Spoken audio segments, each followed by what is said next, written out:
From Toronto studios, this is the Muslim News on Muslim Network TV. Assalamu alaikum, I'm Saamiyah Syed. Our top story tonight, only a half dozen lawmakers boycotted Indian Prime Minister Narendra Modi's speech to Congress this week. This was despite intense advocacy by Indian Muslims, Christians, and Sikhs who have called out Modi's record of attacks on their communities in India. Immediately before he addressed Congress, Indian media reported over 250 churches were burned in the violence-hit northeastern state of Manipur last month. In his speech, Modi called India the mother of democracy and mocked the criticism. Some lawmakers who previously criticized Modi for his anti-democratic policies attended the session after lobbying by Indian diplomats. In a joint statement, Congresspersons Rashida Tlaib, Ilhan Omar, Jamal Bowman, and Alexandria Ocasio-Cortez declared they were boycotting Modi's speech. According to Reporters Without Borders, media freedom in India is rated worse than in Afghanistan, Somalia, or Colombia. Prominent press watchdog, the Committee to Protect Journalists, has called on the U.S. to urge Modi to end the crackdown on the media. After a 3-day trial, a U.S. Army veteran has been sentenced to 55 years in prison for the murder of an Afghan refugee. Dustin Passarelli was convicted of killing Mustafa Ayubi in a road rage incident in February 2019 in Indianapolis, Indiana. An autopsy found Ayubi had been shot 8 times, including 7 times in the back. Passarelli followed Ayubi from the highway to the immigrants' apartment complex and made Islamophobic comments, authorities say. According to eyewitnesses, he then opened fire. Passarelli was not charged with a hate crime. After the guilty verdict and sentencing, the victim's sister, Zahra Ayubi, said her brother's life was cut short by hate. A major pharmaceutical company has filed a suit against the Biden administration for allowing Medicare to negotiate lower drug prices. Pharmaceutical Research and Manufacturers of America is calling the law controlling drug prices unconstitutional. Its attorneys told a Texas court on Wednesday the provision gave the U.S. Department of Health and Human Services too much power. Senate Finance Committee Chairman Ron Wyden said it was no surprise drug companies want to stop Medicare. Previously, drug maker Merck, the U.S. Chamber of Commerce, and Bristol-Myers Squibb have filed lawsuits challenging the provision. They said the provision to make drugs available at affordable prices would jeopardize innovation. A Congressional Budget Office analysis last year found the U.S. would save nearly $290 billion by being able to negotiate lower drug prices. At least 3 million children are at risk of losing childcare, and over 200,000 childcare workers fear for their jobs in the United States. A report released Wednesday by the Century Foundation says that threat looms unless lawmakers renew pandemic-era aid. That aid expires September 30th. The report says more than 70,000 childcare programs are likely to close. A third of those are supported by American Rescue Plan funding. Researchers also projected a loss of $9 billion due to parents having to leave the workforce or reduce their hours. Researchers found nearly 2/3 of adults are concerned about the impending loss of federal funding for childcare. More than half of parents said it would take them longer than a month to find a suitable alternative if their current program closed. Congress appropriated over $50 billion in emergency funds during the COVID-19 pandemic to support the nation's privatized, market-based childcare sector. More than a dozen advocacy groups and residents of a community affected by emissions from landfills have filed a petition with the Biden administration. Landfills are the third largest source of methane pollution. The petition urges the EPA to promote composting and waste reduction to reduce methane emissions from landfills. According to a report by the Environmental Integrity Project, over 1,000 landfills emitted at least 3 million tons of methane in 2021. Residents say these are detrimental to a healthy, safe, and clean environment. The EIP says landfills contribute to methane emissions primarily through rotting food waste. Americans throw away about 40% of their food. International climate experts consider methane to be one of the main factors warming the planet. Nearly 12% of the U.S. contribution to climate change comes from methane emissions. After 7 years, surface waters in the mid-Pacific are warming, leading to global extreme weather conditions. Changing weather patterns due to El Nino effect are expected to cause droughts, floods, and record-breaking rise in temperatures.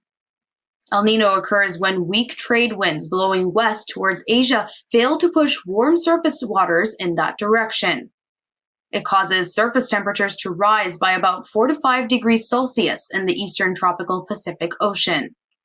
As it prevents cooler and deeper waters from rising to the surface, it causes changes in weather patterns elsewhere on the planet. The Pacific Ocean, Horn of Africa, Southeast Asia, and South America are among the regions that may be particularly affected by potentially extreme weather events. An intense El Nino event 7 years ago in the Pacific caused a severe drought in Indonesia, worsening devastating wildfires. The Horn of Africa was inundated by heavy rainfall, flooding villages and agricultural areas. The event also contributed to 2016 being recognized as the hottest year on record. A story of a man desecrating the Quran in a Palestinian village comes with details after the break, so stay tuned and we'll be right back.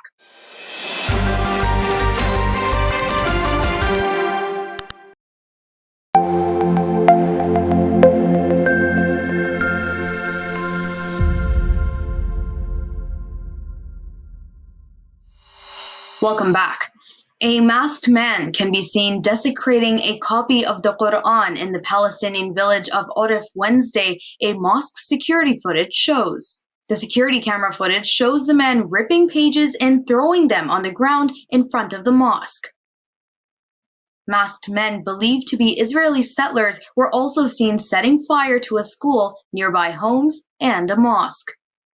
Residents told Israeli newspaper Haaretz that attackers entered the village from the direction of nearby Yitzhar settlement. No arrests were made following this incident. Yesh Din, an Israeli human rights organization, described the footage shocking. It said the act demonstrates the sole purpose of settlers is to incite a riot by committing organized pogroms. Israeli settlers rampaged through several Palestinian towns in the West Bank Tuesday night. Many of them were armed, descended on the town of Termeseya, and shot dead a 27-year-old Palestinian man. U.S. State Department spokesman Vedant Patel condemned the violent acts. The UN envoy to Afghanistan has called on the Taliban to lift the ban on women's rights. Rosa Otunbayeva says the international community cannot recognize the Taliban-led government as long as it doesn't respect women's rights. She adds that the Taliban had created obstacles for themselves by issuing restrictions, and that the UN has not yet received any statement or assurance that bans will be lifted. The Taliban banned Afghan women from working with NGOs last April. Otunbayeva says the de facto government exclusively is male and ruled by the Taliban's Pashtun and rural political base. The Taliban's return to power in Afghanistan in August 2021 was followed by the cutoff of international financial aid. It has plunged the country into an economic, humanitarian, and human rights crisis. Afghan women and girls have been stripped of their rights, including the right to education, and have disappeared from the public life under Taliban rule. Thousands of women have since lost their jobs or been forced to resign from government institutions and the private sector. Islamic Bloc countries have called on warring parties in Sudan to observe a ceasefire ahead of the Muslim festival of Eid al-Adha next week. The 57-member grouping called on factions to end all forms of violence in fighting. Secretary General of the Organization of Islamic Cooperation, Hussein Brahim Taha, is calling on the Sudanese army and the paramilitary rapid support forces to allow aid agencies to work. The two parties have been fighting for over 2 months. The conflict in Sudan has killed nearly 1,000 civilians and injured 5,000 others. The International Organization for Migration estimates more than 2.2 million people have been displaced by the conflict.